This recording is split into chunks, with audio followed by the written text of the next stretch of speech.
think we can start. Welcome everyone, and thank you for joining today's webinar, Stop Blaming Jira, How to Use Sprints Correctly and Build a Predictable Team.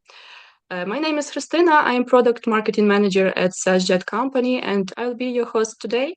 Now it's my pleasure to introduce today's speaker, my colleague, Irina Komarnitska. She is a product marketing manager at SaaSjet Company and Jira reporting expert. Hi everyone, so I will share my screen and we will start. Yeah, 1 moment.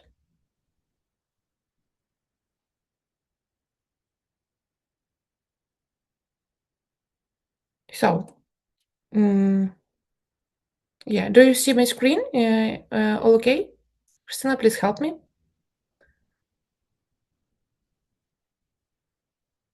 Okay, so I will start.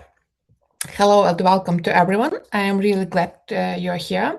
So we are going to spend maybe next 30 minutes or less about sprints, how to use it correctly. So before we start, a little bit about SaaSjet. We are a Platinum Atlassian Marketplace partner. We develop a lot of apps that help you improve your workflow, optimize performance of your team, and so on. Then let's start. Let's check little check before we start. Please raise your hand or just type yes in the chat. I think that a lot of you and a lot of teams have a lot of problems with sprints. And please say yes if your sprint retrospective end with let's try harder and nothing structurally change. Then if your velocity chart has been used to pressure, the team raises the plan accurately, that you change your sprint in mid-sprint, and your scope always come from people who were even in sprint planning, maybe from stakeholders and so on.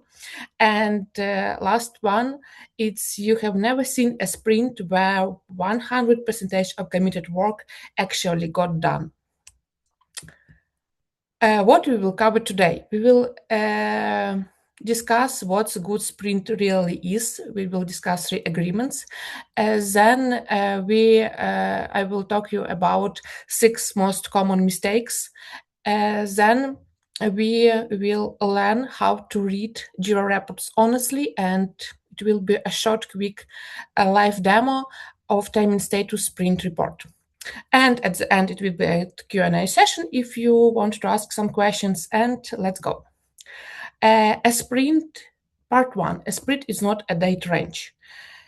When a sprint is just a calendar slot, start Monday and end Friday, add tickets, press go, it becomes meaningless as a unit of learning. You can't measure progress, you can't predict capacity, you can't have an honest retrospective because there was never a real commitment to begin with. It is 3 agreements wrapped in a time box.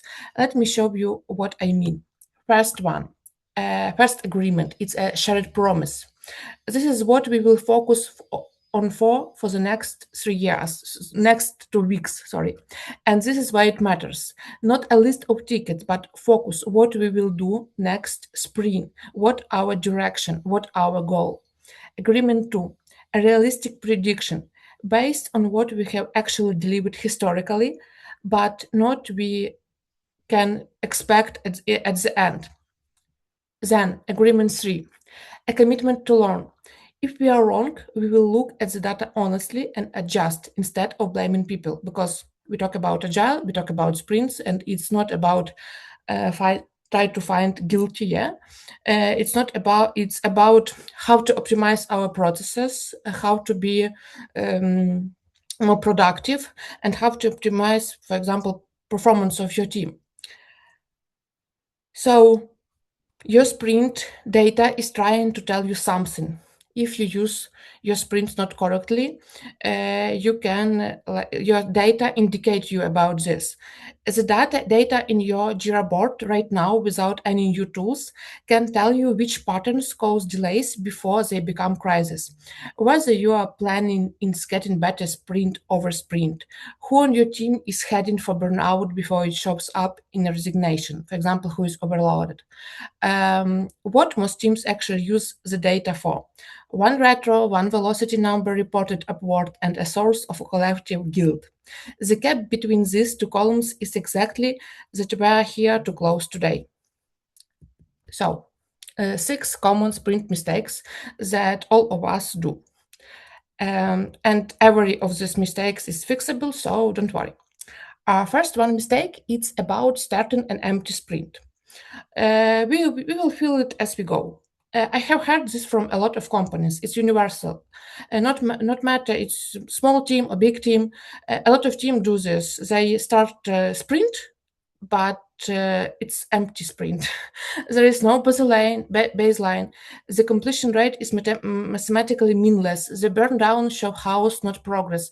So if your sprint is empty, your future sprint report velocity don't say you anything about your sprint. So fix it. Only start when you can describe the sprint in one sentence. We will integrate the payment gateway, or we will resolving such scope of our bugs. If you can say that sentence, you are not ready to start. Then next one mistake. It's estimating after the sprint starts. Uh, no matter what you use, what estimation method you use, original time estimate or story points, but if you add this after the sprint has started, it's also will your sprint retrospective, your reports after sprint were completed will be bad. I understand this impulse. Maybe you was overloaded, so you start your sprint. But here is the reality: you are not saving time when you do this. You're destroying the metric you need to plan next sprint. Velocity without real estimates. The estimates is a noise. It's a number that tells you nothing about whether your planning is improving because the denominator was never real. So please, before committing anything to a sprint, someone needs to say, this will take X points. It doesn't have to be perfect, it has to be honest. Then says mistake number three, sprint is as a dumping ground. And for enterprise teams, for big teams, this is probably the most common one. When something urgent comes up, a senior stakeholder asks for it directly.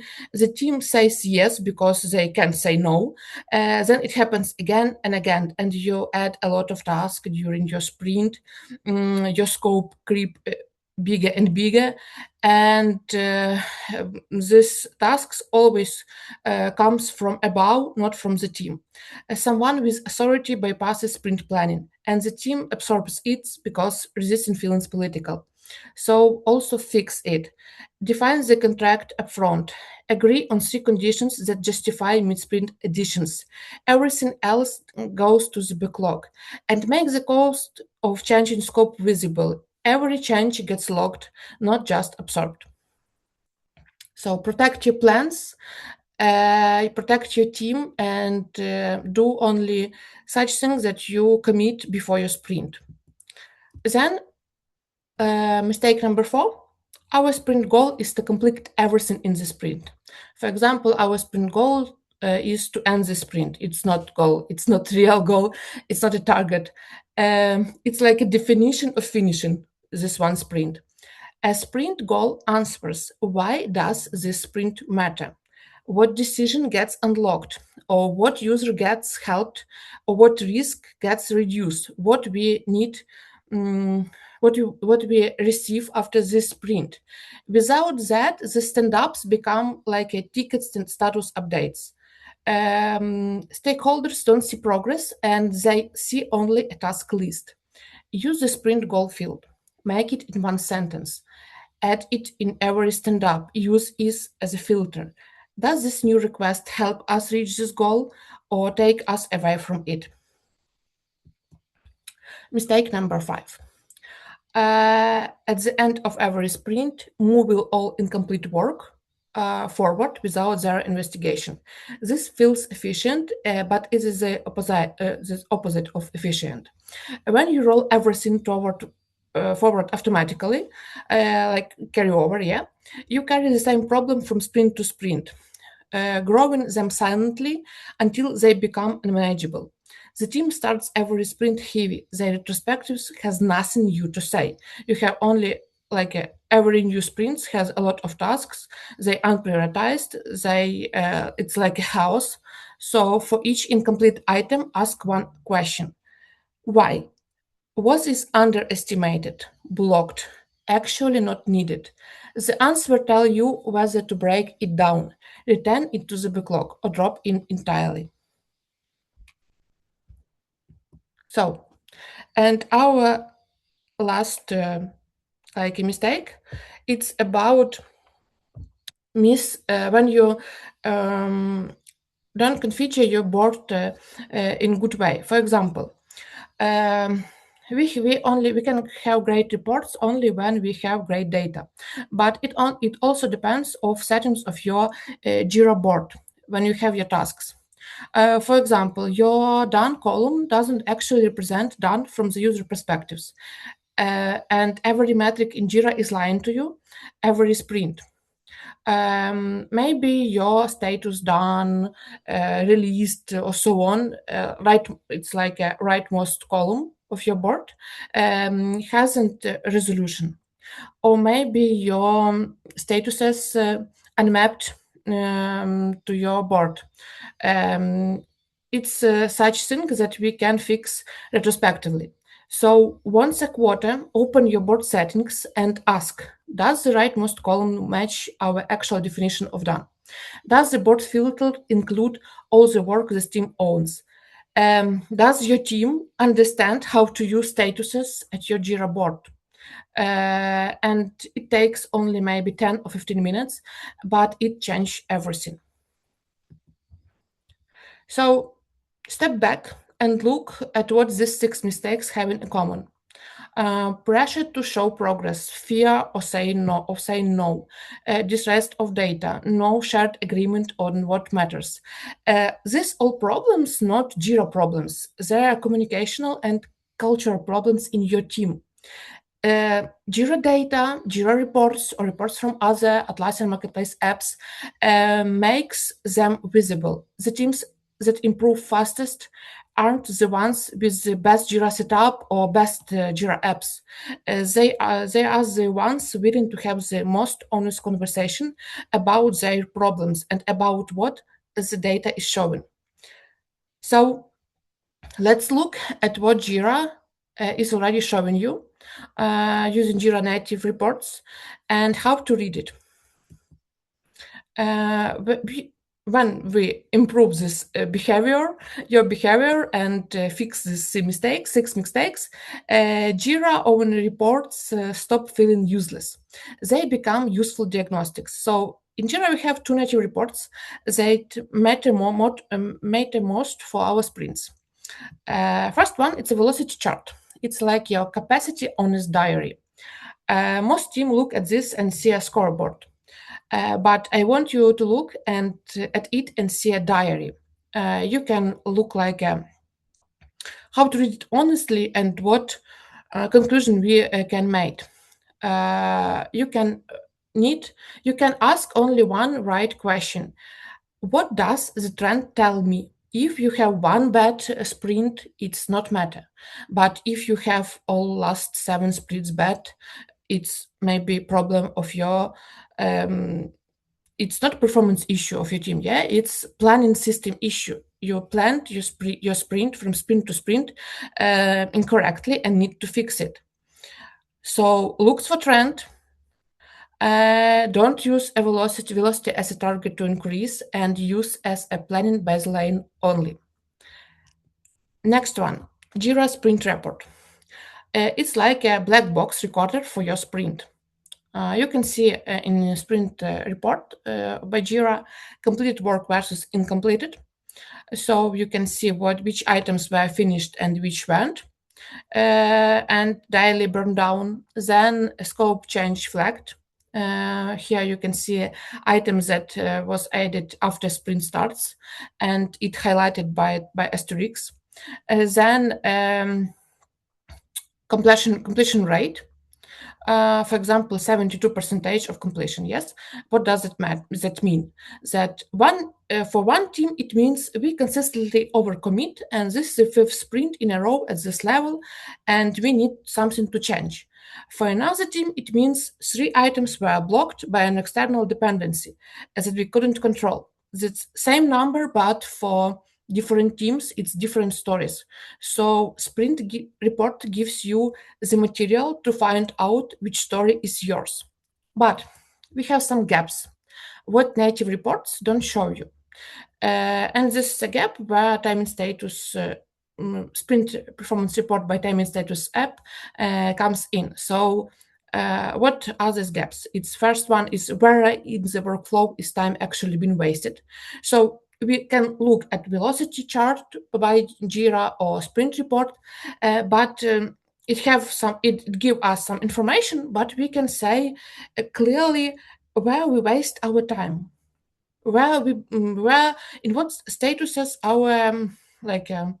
our team stuck, and so on. Then who is overloaded and are underutilized on this sprint. We can see like a comparing between our different assignees. Then are we finishing the right work or just what's easiest to close? So, what tasks our team do in the for the uh, mm, at this sprint? Do they close issues with high priority or with low priority, and so on? And last one, why did specific items get delayed or dropped? For those of you running large or complex teams, cross-functional teams, teams spread across different time zones, teams with mixed delivery rhythms, these are exactly the questions that matter most. So let's look at time and status sprint report. Let's talk about going from what happened to why it happened and how to fix it. We have like two looks of our sprint report. First one, it's about completed sprints, where you can choose where we can choose how to analyze the sprints. You can, for example, select time team velocity chart and analyze your last sprint in comparing with last 6 sprints. Or you can also choose for completed sprint, burn down chart and see like a history of your sprint, how it changed, like a timeline, timeline of your sprint. For active sprints, we have burn down chart where you can see in real time how your sprint moving to their completion. Yeah. So one report but has 8 views, and every view answering one specific question about sprint health. First one, sprint information that can answer a question about structural shape. Burn down is live timeline for your sprint. Team velocity is 7 sprint context. Workload by assignee, it's a human layer of your sprint. Completion rate with a realism framing. Committed whereas completed by priority. Are you finishing what matters? And then scope change, it's a quantified cost of all those small additions. Behind everything, drill down data tables. No matter what estimation method you use, in sprint report you can choose story points, work item count, or original time estimate. Let's go through the ones that will change how you run your retrospectives. First one section is a sprint information. And this section, you can see like name of your sprint, data range for the sprint, your sprint goals, number of flagged issues during your sprint, total logged time, and total status time that we calculate We calculate it in such way. It's like a cycle time for your sprint because we exclude to do and done status from this calculation. And this section tells you the structural shape of your sprint. It's also, you can see issue type breakdown. Mm, and here is the conversation, here's this changes. We didn't work hard enough this sprint. That's a feeling. It leads to blame. But after this section, yeah, we can say that 60% of our committed work was reactive bug fixes. We were never going to hit the roadmap goals because we only fix our bugs, yes? So we need to change something. That's a planning conversation, that completely different outcome. And next one section is burn down chart. It used for active sprints and also for completed sprints. And you can see actually changed everyday changes for your sprint, and you can see how your team work, how's your sprint change, what your team add or removed from your sprint, or maybe what maybe you estimate in other way your issues and so on. It's like a real time health monitor in real time, sorry. Then next one section, it's about team velocity. It gives you 7 sprint context, and this is your tool for managing upward. Do you have only one bad sprints for last time, or maybe all your sprints bad, but uh, you can see all your processes, like you can see history of your processes, history of your sprints, and 7 data points is much harder to argue with that than one. By analyzing this team velocity chart, you can better planning your next sprints using patterns and trends. And using section 4, it's about workload by assignee. You can see who is overloaded. You can see what assignee maybe work not so great as others. And maybe if you have very big team, cross-functional team, when you have 10, 20, 30 assignees on a sprint, this view becomes an essential for catching imbalance before it causes attrition. So here you can prevent maybe burnout of your teammates, but you will, and you, for example, for next sprints, you will plan like a capacity for your team, but using historical data and using performance of your every teammate. And next one, chart that we use in our sprint report. It's a completion rate. It's from guilt to realism, shows completed, incompleted, and carryover percentage for your team. Then it's like a health monitor, because we can see how much work items we commit, how much complete, and how much we carry over to next sprint. Yes, the metrics look like the same: 80, maybe 68 completion. Yes, the interpretation is completely different depending on what's behind it.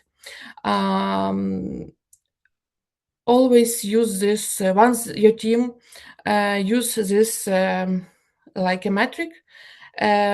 Its chart will become a tool they will use for planning, and maybe it also will motivate them to do their work great and not overestimate capacity of your team. And yeah, you can, using these charts, can fix your system. The next one, two charts, is committed best completed issue. This is the priority integrity check. Are you finishing the work that actually matters, or just the work that easiest to close? Low priority items consistently finished, high priority one consistently open. The team is chasing velocity through easy wins. Yes, it's easiest to close low priority items and say, "Hey, we are productive," but you don't. So this is the chart to bring to stakeholders when the conversation is the team isn't delivering on priorities. It shows exactly where the committed completion gap by priority level. And the last one, but very important chart, it's about scope change. Previously, we talked about the sprint as dumping ground problem. This is where you quantify it. So instead of we are always getting interrupted mid sprint, which is vague and emotional. You say our average scope increased in 32 percentage. So we need to fix something. That's a conversation you can have with a stakeholder who keeps adding work. Yeah, that always add you a lot of tasks during your sprint. You are not complaining about interruptions. You are describing a pattern with a number that change the dynamic entirely. And last one thing that we use in our sprint report, but it's my personal favorite and it's very important because on every metric card in the report, you can find three-dot menu and click it and select view data table. And suddenly, instead of our completion rate is maybe the 70 percentage, you have there here we have 11 specific items that we are not completed, their estimates, their SNEs, their statuses. For retrospectives, you are not arguing about summaries. You are looking at individual items and asking honest questions about each one. It's like a receipts feature. It's the difference between a conversation about impressions and a conversation about facts. So, but what one last pointer before we close.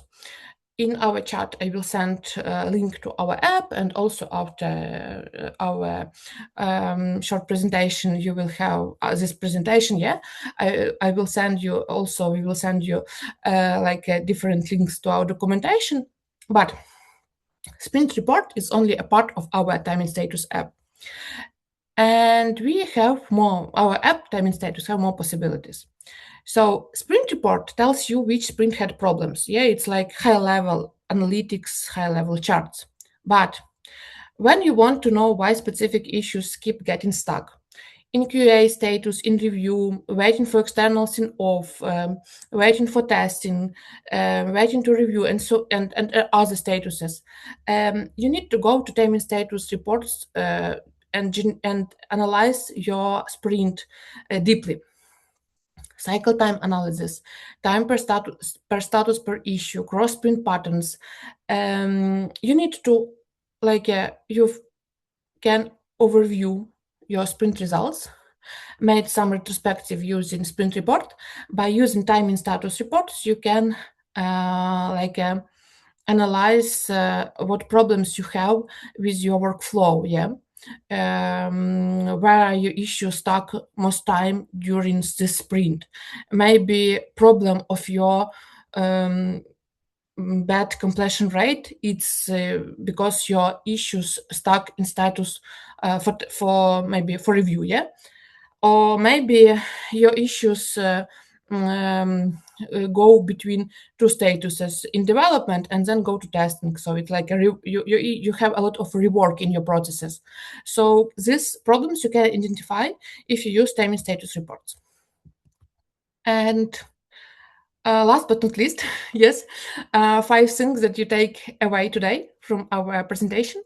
That first one, it's sprint is 3 agreements, not a data range, and make them explicit. Yeah, shared promise, realistic prediction, and commitment to learn. Then number 2 is that bad sprint data almost always starts with behavior and culture. It's not Jira not guilty, your team not guilty, but it's a question about how you train your team to use such instrument, such tool as Jira. Fix this behavior, and the data of your sprints, data of your process will be useful. Then 3 native Jira reports answer what, and timing status reports, sprint report, and built-in status reports answers why. Number 4, metrics are mirror. Use them for curiosity and learning, not for blame your teams. And number 5, every sprint can be smarter than the last if you build a learning loop rather than a blame loop. And this is like a simple rules for your processes, and I think that it will be helpful. So try it for your team. If you want to try time status sprint report today, install it from Atlassian Marketplace. From Atlassian Marketplace, yes, we will send link in our chart. Go to your Jira board, click more, select sprint report, and in 2 minutes you will have all your data in chart view. Yes, it's retrospectively. So, for example, if you download it today, you can see last 7 sprints. Then we will send also a link to our documentation. And if you want to speak more with our team, if you want to know more about possibilities of time and status app, I will glad to see you at our demo calls, and I will discuss our app will help to improve your different team processes. We will discuss how to implement better time and status app in your workflow, and we will look at your actual Jira data together. So if you have questions, I can answer on it. So thank you, Irina, for such an insightful presentation. Now let's move on to the Q&A session. We'll give everyone another minute in case you'd like to submit a question.